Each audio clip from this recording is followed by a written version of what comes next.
that is in what is known as LARCs, the holy grail of contraception. And LARCs are long-acting reversible contraception. That is that set it and you forget it until you're ready to have kids, and you turn on and off like a light switch. Like that is what it should be.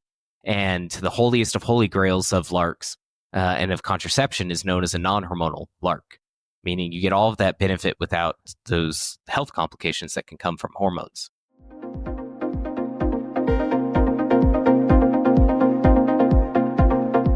So hello, Luke. Fox, and welcome to Impulse. It's a pleasure to have you here. I'm really excited about our upcoming conversation. I think it certainly will be the first time that we talk about sex on the podcast. So I'm excited for that. I have to admit that I did not have the topic of male contraception on my radar a few weeks back. Nor was I considering actually discussing it, discussing this type of medical technology on the show. And I think the reason was that I was simply not aware of everything that was happening in that field. And as I was preparing the episode and diving into your activities with Next Life Sciences, but also all the research going on there in other groups, I have to say I was really surprised about everything that was happening in that field, which I think will have very important implications from a medical standpoint, but also from a social point of view, with everything related to birth control in general and the current paradigm where in most cases these days women have to carry that weight due to lack of practical and reversible approaches for men. So I'm really curious to learn about the approach that you guys have been pioneering in the last few years, how it all works, what the benefits and the risks are for whom it is suited, and on a higher level, what this will change for our society when we think about birth control and sexuality in general. So I guess that sets the scene for the next hour or so together. I'm really thankful for your time and for accepting the invite. And before we dive right into the topic, would you like to present yourself? Absolutely. I really appreciate you having me on the show and getting to chat with everyone who's tuning in. It's an exciting topic. And as you pointed out, it's male contraception is something that is so desperately needed by the majority of the world, and yet something that many don't know enough about. And so we get so many questions, and hopefully we could dive into some of those today. No, that's great. Could you tell us a bit about your background? Because when I was preparing the episode, I looked a bit at your profile, what you did before. So you come from a very entrepreneurial background, I think in the aerospace industry, notably. You've worked with high impact nonprofit organizations with a very strong social component. How did you end up in the medical technology space, and especially in that field of male birth control? Yeah, it's a great question. For me, I just absolutely love tackling big and complicated problems. And for me, the interesting work is in finding new solutions across all my companies, every problem area that I focus on.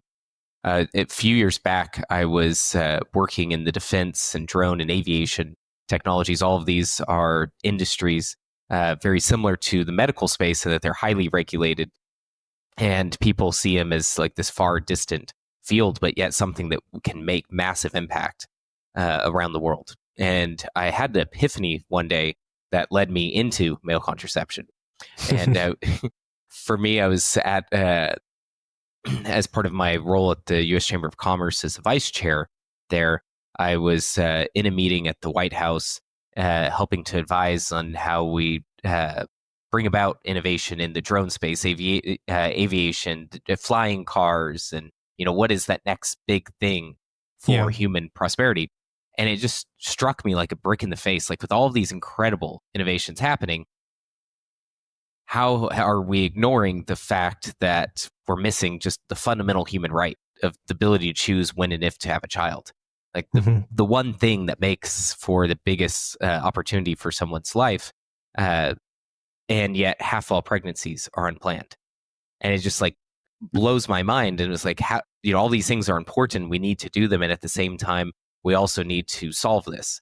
For me, it's really personal in that I grew up in the foster care system, and I saw just firsthand the devastating consequences of what happens when people aren't able to choose when and if to have a child. And that's been just a huge focus for me and led me down the path of finding what is the solution to that and Yeah. realizing that male contraception was this massive gap, and that led me to founding Next Life Sciences and now preparing to launch Plan A. No, that's great. Could you explain to us, because I think for lots of the folks that listen to the show are in Europe, and I think they might not be familiar with the foster care system. Could you explain to us what it was? And I think you also have quite a, let's say, a heavy past, or you've gone through some difficult times. I saw that when I was listening to the whatever podcast episode you did last year, where you go into quite some details there. I don't want to I don't want to force you to share anything that feels uncomfortable. But maybe you can explain us what the foster care system is, and what has been your experience that I think also motivates you in getting there, where we can have better solutions for male birth control. Yeah, it's the foster care system has analogous systems throughout Europe, just commonly known as orphans, right? Somebody who lacks a family, whether because the family disappears for some reason, or in my case, my biological mother was very abusive and did a lot of things that were not okay, and so. Eventually, the police got involved, and she was arrested, and I was left without a family. And it really put me in this position where everyone definitely assumed the worst, and as they do with people that are in that situation. And for me, I saw very personally just those like the little just glints of light that and hope that people gave me, and said that hey, like you can go down one path that is expected, or like you have a choice here. And it's that realization that like just by giving somebody those small tools, and those small bits of hope, and the ability to see that the world is so much bigger than the present circumstance, allowed me to lean in and say, okay, well, how can I help people? Like I want to help people, and it's what led me to starting companies and nonprofits. I never wanted to start a company. I was never like, I want to be a CEO. It was just like, hey, I saw a need that needed something that needed to be done. My first was in human trafficking, and I just like, wow, this is something that like I saw surrounding me every day in the foster care / orphan system, with my peers just falling right into trafficking, and I was like, someone has to do something, and it didn't seem like anybody was doing enough, because all of my friends were, ending up in just absolutely horrendous situations, and unfortunately, some of them no longer with us because of it.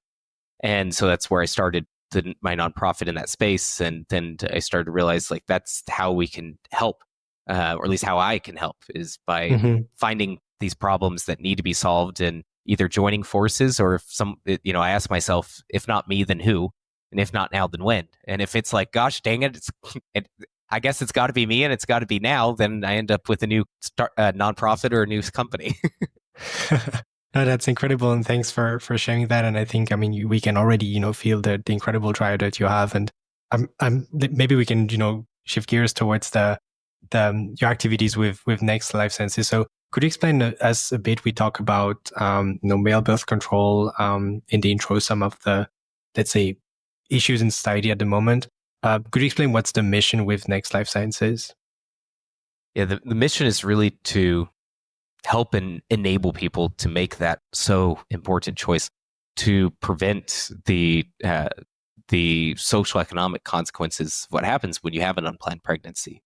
Again, around the world, and including throughout Europe and the United States, about half all pregnancies are unplanned, which means that's a coin flip odd of being able to make the most important choice of someone's life. And we know that from and what drives our mission is recognizing that when someone has their first child, it is what enables them to either excel in their socioeconomic position or stagnates. And when you look at things like teenage pregnancy, you look at people who are in college who then drop out, like what it does for women's access to the workplace. Like it permeates through all aspects of society. You look at crime rates and how they're tied to unplanned pregnancies. It's astronomical, the impact, and that's why unplanned pregnancies is known as the social dial. It's the one thing Mm. that we can dial and see a very specific impact. When we reduce unplanned pregnancies, we see an increase in social economic status. We see families lifted out of poverty. We see entire communities change. And for so long, the way that that's been done is fortunately, but unfortunately, in that it's stayed this way, is distributing condoms or giving women female contraception, which I think is really an amazing thing that we've done to help elevate so many Mm-hmm. people. And at the same time, we can't stop there, and we Yeah, have to yeah, recognize again that's we've covered half of the population. Like there's this other half that's waiting eagerly for a solution. yeah. And maybe I guess we want to understand a bit more, what the solution is. So, um, maybe let's also, you touched on some of these elements, but what are some of the emerging approaches to male birth control? And then you can also explain us, what is the approach that you are developing with Next Life Sciences, and what sets it, what does set itself apart from the rest? Yeah, if you look across the male contraceptive space right now, it is exploding with interest. There Yeah. are so many different technologies that are being explored and scientific progress that's being made. And I firmly believe that all of this scientific innovation lifts all boats. Innovation begets innovation. There are reports of early tests of men using different creams and pills and hormonal methods. Yeah. While I think those are really interesting to explore, what we look at is the user demand has been in very central in one category, and that is in what is known as LARCs, the holy grail of contraception. And LARCs are long acting reversible contraception. That is that set it and you forget it until you're ready to have kids, and you turn on and off like a light switch. Like that is what it should be. And the holiest of holy grails of LARCs and of contraception is known as a non-hormonal LARC, meaning you get all of that benefit without those health complications that can come from hormones. Yeah. And that is what we're developing at Next Life Sciences, and where we have the world's first and only non-hormonal LARC for men, known as Plan A. And it's unique in that we're developing it to ensure that it can satisfy people's concerns with hormones as we as society become more and more aware of the complications that can come from that. While still saying, please, like we're glad that that exists for women and that they have that as an option. And at the same Yeah. time, we can't stop there. We need to be able to offer more effective solutions that are also ensure safety. And so could you explain us, the science and the functioning behind Plan A? The way that Plan A works is that it's derived from contraceptive technologies that have been around for more than 40 years.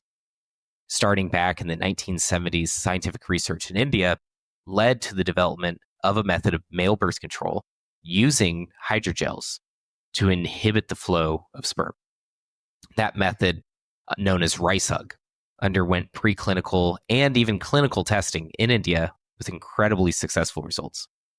From there, about 10 years ago, the Parsemus Foundation, which is a nonprofit based in the United States, optimized the technology, brought it to the US, and developed what is known as Vasogel.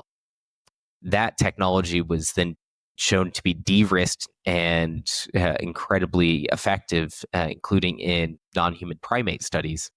And that's where Parsemus Foundation partnered with Next Life Sciences to bring Vasogel, formerly RICEHUG, into our contraceptive system known as Plan A. And Plan A works as a quick 10-minute doctor's visit that gives 10 years of thought-free protection. And then reversible anytime, whether it's 10 days, 10 months, 10 years later, you can reverse it. And so that you can make that intentional choice. So if you're going off to college and you say, hey, I know I want kids probably in the future, but I don't want them right now, it's that you can make that choice. And that's where it's been interesting. We see so much demand from parents, as well as people that are newly in relationships. They're saying, hey, like, it doesn't make sense for me to have to put the burden completely on my partner.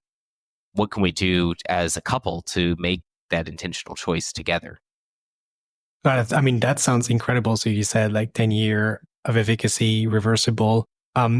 How would the procedure look like? And would it be like delivered? Would that be something that like a general practitioner would be able to deliver? Or would that be rather, urologists or like specialists in a hospital setting? So yeah, two questions there to understand better how it works. For sure. Yeah. Diving into the details, and to clarify, this is all based off of an incredible amount of data. And at the same time, we are still in development and working with the FDA for a commercial launch in the United States, and then with EU regulators for a launch within Europe. The way that we're designing it is to make it so it's a very quick and simple outpatient procedure. And I say procedure with a giant asterisk because it would be like if you go get your blood drawn and telling people you're going to go get a procedure. Like, we're talking very simple. With that, it's a hydrogel that is injected into the vas deferens, and the vas deferens, of course, is the tube that carries sperm. Now, in a vasectomy, that's what gets snipped and cauterized. A vasectomy being permanent sterilization that's very difficult to reverse. So in our case, instead of snipping it, it's just a quick, simple injection of this hydrogel. The hydrogel goes in as a liquid. It then dissipates, and the liquid aspect dissipates, and you're left with this microscopic matrix. This matrix operates as a flexible filter that blocks the flow of sperm to prevent pregnancy, and at the same time allows all other fluids to pass through. And so I like to say it's all of the juice, none of the seed. Exactly. So it doesn't mean that it blocks ejaculation. It's more like the sperm gets blocked, goes back. Exactly. Just gets naturally. Right? Yeah, exactly. It gets naturally reabsorbed right back into the body, just as the case with, if you decide not to ejaculate for a day. And the hydrogel that's being used, what's the composition of it to the extent possible you can share? The hydrogel is a proprietary formula that's some aspects of it are patented, other aspects are trade secret, but it's a biocompatible hydrogel that's inert, and some of the really interesting properties of it that make it quite magical is that it's bioadhesive. And so with previous attempts that people have had to block the vas deferens, the problem is that the body is like, we arguably have one purpose as for an organism, and that's to procreate, right? And so the body is incredibly good at evading whatever mechanism you have to stop that. And so other methods have tried to block and put filters or other ways to block the vas deferens, and the vas deferens literally just like expands around it and goes. And so what's really neat about our hydrogels that we've shown that it's bioadhesive, meaning no matter how much the vas deferens expands or contracts or even tries to push it out, it stays very firmly in place. Now, at the same time, it also, while it's a semi-permanent fixture there, it also has to be fluid enough to be able to be flexible so that you can't even feel it. And then on top of that, it also has to be at the moment's notice, as soon as you place the right process, start the right process in place, which is a quick injection of sodium bicarbonate, simple baking soda. It immediately dissolves, breaks the cross links, and turns back into a liquid. And so it's an incredible hydrogel in that it's incredibly durable and flexible, and at the same time can be removed in a moment's notice. That's super interesting. I mean, I used to work with such materials when I was studying. So I studied biomedical engineering, and there were a lot of actual projects that were more research focused in biomaterials and stem cell engineering fields. And is it from natural sources, or it's like a synthetic polymer or something not Yeah, natural? yeah. Without going into the chemical composition of it, Yeah. I could say Hmm. that it is biocompatible and has been shown to not produce an inflammatory response, Okay. Hmm. which has been the case with other hydrogels that Yeah. we've used. I I can imagine. No, that's great. But then, I mean, it really sounds like, kind of like revolutionary in a way. Are there like what are like some of the potential risks or some of the things you are seeing in some of the ongoing studies or up to the development stage where you guys are? There's been dozens of preclinical and even clinical studies in animal models and laboratory tests and even human models, and we've seen an incredible success rate both in safety and efficacy. Ultimately, they'll be up to the regulators to make the final determination on. But Final all call, of yeah. our all of our results have given us the confidence to prepare for our launch. And as we prepare for that launch, and as we look at that, one of the big aspects of any potential complications is really just ensuring that the doctors, to your question earlier, who can do this. We're designing it so that any doctor can do it. We are designing it so that it doesn't take tactile practice or feel so that there's not different skill levels of doctors doing it. We're really removing all of those any difference between two doctors by designing a lumen access device.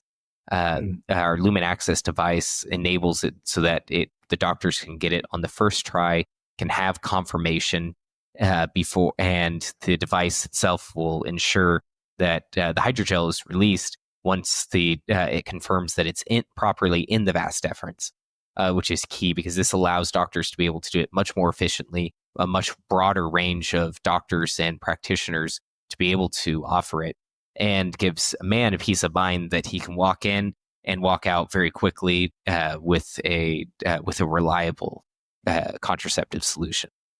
And is there a requirement to get like some kind of like local anesthetics when the procedure happens? Yeah, so local anesthetic, so numbing cream is applied Yeah. to ensure that there's no discomfort or any pain that's felt. It's very it's like again like getting your blood drawn, but with numbing cream, so even better. I see. Um, I had some follow-up questions regarding the stage of the development of the technology. So you said that this was initially developed in India, where they even got to the stage where this was tested on humans, right? So my first question was like, are there still like, men, maybe Indians around, benefiting from the protection it allows for, or yeah, because I also imagine that, of course, due to the time these testings happened and the location where it was, like the regulatory framework is different than the one you're working in at the moment. But yeah, just to understand, um, what stage are you in the development? For sure, there's an incredible amount of excitement in India for this, and as from what we've seen, there are definitely men who are still benefiting from it. Some opted to get it reversed because that's the beauty of it, and I know others did keep it. There was a really pivotal 13-year-long study that was done in India that really helps us to say with confidence while we undergo our clinical testing and work with the respective regulatory bodies within the US and Europe. Gives us confidence to say from their results, they were able to show that it's just as effective on day one as it is year 13. Mm-hmm. And you don't have the degradation that some hydrogels have, where at some unknown point in time, all of a sudden the hydrogel might decide that it's done doing its job and it's going on vacation. With Plan A, it's something that you set it and it stays reliably effective until you're ready to reverse it. And I mean, I guess the 10 years, so the 10-year mark, is that really what you're aiming for in terms of medical claim in the final product? Because I guess that's in a way it's a range that you guys are deciding upon. And second question would be around when if you want to get it just to keep it, do you have to reverse it and then have another injection, or can you just get an additional injection without having to reverse it before? Yeah, we're studying exactly that question. We believe that from the test results that we've seen, it makes most sense to recommend at the 10-year mark to reverse it or renew Yeah. it. And so if you reach the 10-year mark, you can get it renewed, and that the renewal looks like a reversal, and then a re-implant, and that allows it to fully set again, and to give you again that confidence. The key here is that we want something that is as close to 100% reliable as anything out there, right? And unfortunately, the bar is really low in terms of contraception. You look at like condoms; they have a 16 to 18% failure rate. Yeah, That is and a lot, right? And then you look at female contraception, and in perfect use, female contraception is very effective. The problem with it is that there's so many contraindications within so many things that can complicate it, such as taking antibiotics, not taking it at the right time every day, right? Changing of diet. Like there's so many things that can complicate that you see shockingly high failure rates. And so we're designing Plan A to ensure that if a man has it, there's no question, is it working? Yeah. No, that's really great and impressive to hear. So you mentioned that safety and efficacy in the US was assessed through the work of the Parsemus Foundation. I guess they also did some part of the preclinical, what we call preclinical testing. So before going into humans, testing on different animal models, I think I read some things around mice, monkeys as well. Are you guys running at the moment the first human clinical trials?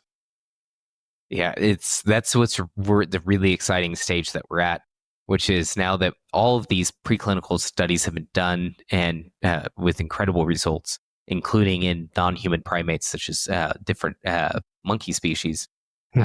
Which, as a side note, if you're going to be a monkey doing a study, that is by far the best. Yeah, it sounds pretty good. Yeah, there was the last one was a 2-year long study, and it was okay, quick 10-minute veterinarian visit, and then you have 2 years of partying it up, and with a few scientists watching. So if you're a voyeur monkey, then it's then it's good. But we are launching our first clinical trial in the United States, and as well as a couple yet to be announced other countries. And we're launching that here right at the end of this year, 2023, going into Q1 of 2024. We'll be announcing those that launch that will follow the clinical work that was done in India with additional study constraints to ensure that it can be adopted by the results can be adopted by countries around the world. That's incredible. And I assume that you mentioned, that there was like a real demand from men all over the world for such a solution. So I guess the recruitment is easy. All right. I mean, yes. I don't know if there are like particular inclusion or exclusion criteria, but yes, Plan A is being developed to be able to satisfy the needs and lifestyles of a wide range of men. And so we're looking at men who are both young, who again are going off to college age. We have men who are expressing interests that are going that are in a new relationship, a long-term relationship. They just got married, and now they're trying to figure out, okay, how do we plan our future and figure out what's how we can invest in our careers and then have children. And then we have men who are older and who are otherwise thinking about getting a vasectomy, but say, well, maybe just small chance we want a child in the future, and it doesn't make sense to make a permanent choice. And so we have a huge range of men. In fact, about 80% of men right now are not trying to have a kid. And so that's a huge amount of people. We're talking billions of people that are desperately seeking a solution that literally have zero options other than someone throwing a rubber condom at their face and saying, saying, here, this is for you. And it just, that makes sense in some contexts. Like condoms are great. People should use them and in many contexts, but there's other contexts where, such as a long-term committed relationship, where it just doesn't make sense to have to rely on that, especially because it's great at one thing, which is preventing STDs, but it's not great at another thing, preventing pregnancy. And that's really where we come together with that as a solution, given the context. If you're trying to prevent STDs, great, have plan A to ensure to give you the confidence and then use a condom. But other than that, we really want people to be able to share in that full intimacy with their partner and to give them the solution. Yeah, that's really cool. And I was wondering, so the human clinical trial, is that something that will, like, how long will it last, and how far are we from the goal that you guys have in terms of, market approval and market availability? The clinical trial for Plan A is a multi-year, multi-site, multi-country clinical trial that we're launching. At the same time, the value of what we're doing is that we get data immediately. And with the preclinical models that we did, we were able to see within, just like with a vasectomy, as soon as you block the flow of sperm, yes, you have to clear the pipes for what's remaining. But once you clear those pipes, you're set. And so we expect to have clinical data that we can publish within months of launching the trial. That preliminary data can allow us to then expand the trial to additional countries and additional sites. We expect, again, to run this for many years in order to continue to expand the claimed time of efficacy going towards that 10-year mark in that stepwise fashion. I'm initially planning for a 1-year clinical trial so that we can release it with that 1 year of claim and then additional years expanding beyond that, as well as backed by our laboratory work, which has shown incredible efficacy in accelerated time based models. I see. So it's more like 2025, 2026, that would be like first launch with a claim of like 1 year, and then you guys could like just build upon the data that you accumulate and the proofs that efficacy goes beyond that, duration. Okay, that's super interesting. That's very, very helpful, at least from my side. In terms we'll put you on the list. It's okay.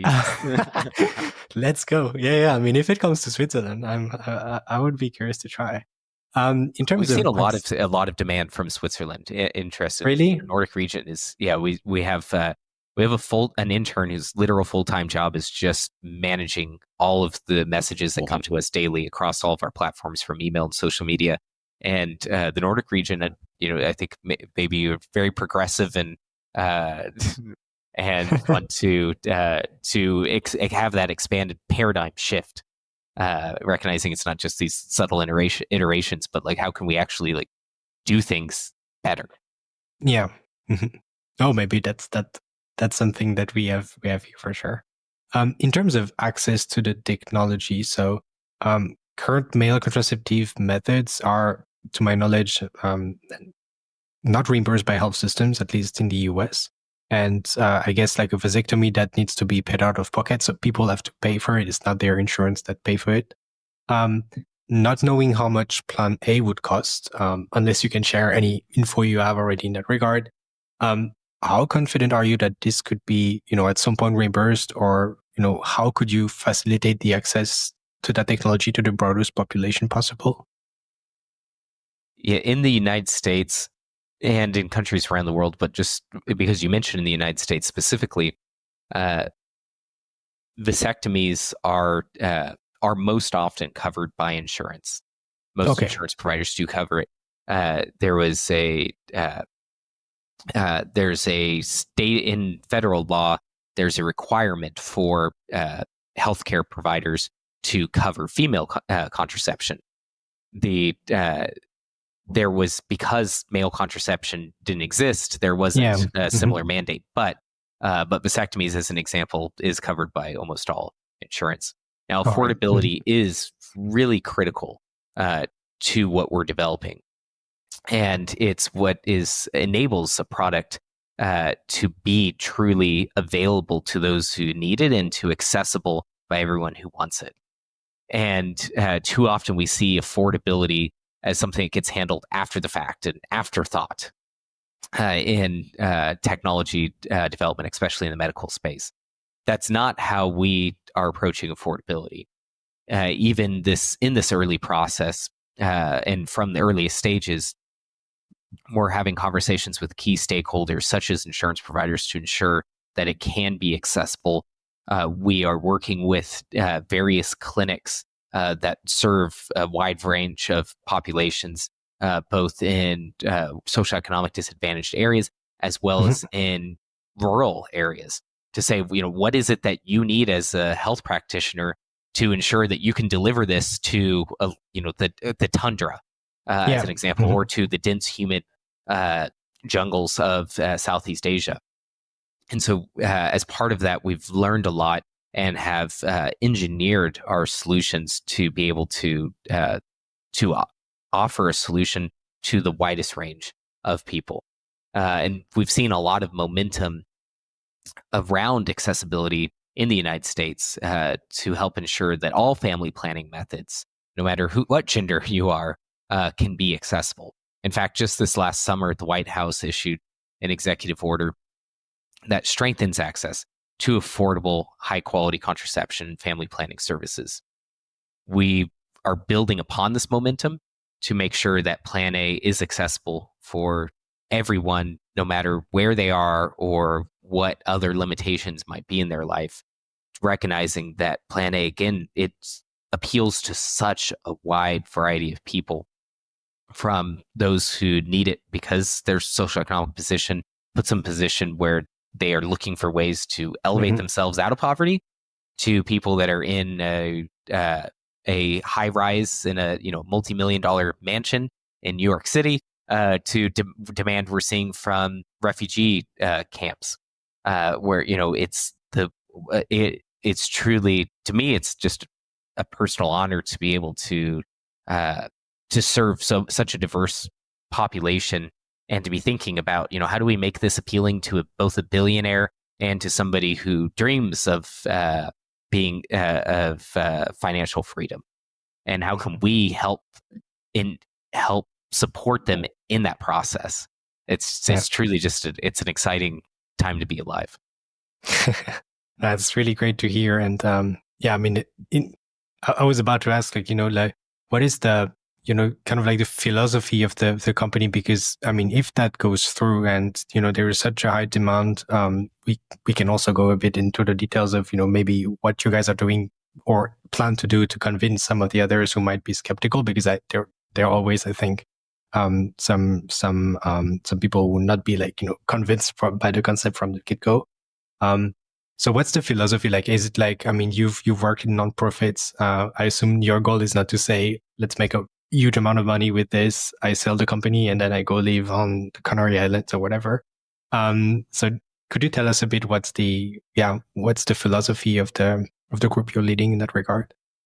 Absolutely. I tell people frequently, my people that I mentor, I say, if you want to make a lot of money, like, entrepreneurship is like maybe for some, but that's not the path, right? Like, yes, if you do well, do good, and you can potentially there's fruit at the end. But for us, I've built Next Life Sciences as a public benefit corporation. This means that we're not a nonprofit, meaning we're just spending other people's money, and we also aren't a traditional company that's just designed to maximize profits. Our goal is to accomplish our mission, and our mission is to unleash potential globally. And we do that by moving fast, by being methodical, and developing solutions that are thoughtfully designed. This is again recognizing that the technology is consequential and impactful to so many. This means that the research and development that goes to the regulatory approval, to the marketization, to how you communicate about this and how do you help people, as you said, gain that confidence to know that this is something that I can rely on. That is why we're called Plan A. The technology is Plan A because it should be men's default. It's what people want to be able to use. It's when I think about so many important technologies, we almost forget that there was a world before it. You think of something like Uber, right, or Lyft, or other countries, analogous solutions to ride sharing or Airbnb, and it's like it's hard to imagine, like, oh yeah, there was a time before that you had to figure out these other things. You had to call a taxi and order it ahead of time, and right, all these different things, or a cell phone, and like these are things that fundamentally change how we live our lives and permeates in every corner of how we live. And this is what's really exciting, and what I think people should be thinking about when they're developing any type of solution or anything, whether they're a CEO of a company or they're working and helping to create something that impacts lives. Is how is what we're creating not just selling a product, but truly helping to transform someone's life and make it so much better than it was before? Like, how do we deliver that to somebody? And yes, we need to make some money in the process, because by making money, it enables us to expand even better and greater, and to provide more access to more people. Yeah, for sure. And I mean, like any medical device developments, these are not cheap things to develop and to maintain. So yeah, no, that's really understandable. It just struck me like so your product is called Plan A, and I guess it's in opposition to Plan B. And when I was preparing the visit, I was like, but why is it called Plan B? And I realized that apparently this is in reference to, I get in the US at least. So that's the medication that women have to take the day after sexual intercourse to avoid having a kid. So yeah, just for those of the listeners who might be wondering, like, why is this called Plan A and doesn't have I don't know, pharmaceutical name or some other names? Just an explanation there. Thank you so much, Fox, for your explanation. I think you covered very well how the technology works, quite in detail, where you guys are standing in terms of the development, the testing that has been done. And I mean, it seems to be very, very solid. And for sure, I will be following closely where that goes, because the potential is huge. The demand is there. And yeah, that's something that, and I think we assumed for a long time, by the availability of the solutions, that women have to carry that weight on top of everything else they have to carry. I think as men, we're really, really, really privileged. So no, I learned a ton of things. So I'm really, really thankful for you attending the show. Usually at the end of each episode, I have like a couple of different recurring questions that I ask to every guest. The first one would be around, what resources would you recommend us to check out in order to know more about the field in which we evolve? So you kind of like next generation male birth control, be it books, publications, websites. Yeah, I welcome anyone who wants to learn more about male contraception and the space in general and all the exciting things happening at X Life Sciences. You can follow along at planaformen.com and planaformen.com, or on social media. We post across Instagram and TikTok and Twitter, sharing all of the latest exciting things, again, looking to raise the tide so that all boats around the world can benefit from this technology. That's great. I'll put that in the show notes. Could you share with us, maybe that's a bit early to ask the question, but could you share with us, an anecdote from your work at Next Life Sciences that made you realize the impact that you were already having on men's lives and patients' lives in general? Yeah. Wow. So many come to mind. I'll share a funny one. We did a survey of men, because we have over 50,000 men who've signed up for our interest list. That's incredible. Incredible. And we've done like zero advertising. We're not there, we're not on any billboards yet. But we put out this question to some of our interest list and said, hey, like, to an investor who's asking, why is this important? Why does this need to exist? Can you give an explanation? And we had an outpouring, thousands of responses. One of the men said, if I need to explain to somebody with enough money to fund this, why this needs to exist, the end is nigh. And I thought it was just so, everyone else was like, because I have all these children and I can't afford to take care of them, and and my wife can't use contraception, and like all these things that are true. This guy just like said, I'm not even going to answer this question. Like, for God's sake, like, isn't it obvious? And I may or may not have sent that to an investor. That's a great story. Yeah. Cool. At every episode, I really get inspired by the guests that I have the chance to receive on the show, and no exceptions. In that episode, I'm super grateful for your time. There are undoubtedly maybe other figures that you look up to yourself, advancing medical progress. If you would recommend one of them as a potential guest for the podcast, who would that be, and why would you recommend her or him? Yeah, I think there's a lot of really exciting things that are happening. There's someone I know really well that's just doing incredible things. Meredith Perry, she's the CEO of a company that is helping people. I don't know. I think I have to be careful what I say, but helping people to be able to, again, to live fuller lives through the technology she's developing. But there's just so many people that come to mind when you ask that question, that are paving a new way and thinking about how do we not just like make these small iterations, but truly create an entire new market category that didn't exist before. Yeah, no, that's incredible, and that's the type of like solutions I'm trying to kind of like cover in the through the podcast, and also like share to a broad audience. For example, we had like a wonderful episode. I think it was one of the early ones, episode 6, with a neurosurgeon, actually, Professor Justin Block. She's working in Switzerland as well, and they're developing a therapy to like an implant that you would put on people that suffer from that cannot walk anymore, basically, where you enable them to walk again. I think there are also like Amazing. other applications in terms of blood pressure regulation and so on, but really like life-changing things. So yeah, and one more episode with you, I'm super grateful. I think it was really, as said, like I didn't have that on my radar at all until Tara brought it to me, and I was like, wow, we need to. I mean, that's incredible. So yeah, I'll put all the links in the show notes, and I will follow very closely your progress.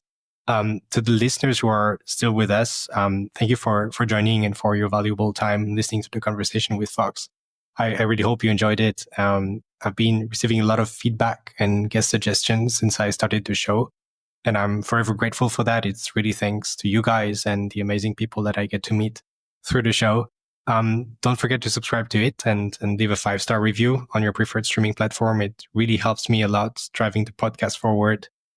We also have a dedicated LinkedIn page where you can follow the activities, as well as a website that I invite you to check out. It's simply impulsepodcast.com. You will find there the podcast newsletter as well that was launched a few weeks ago, where you can also subscribe to stay posted on the latest episodes of the podcast and the latest in medical technology in general.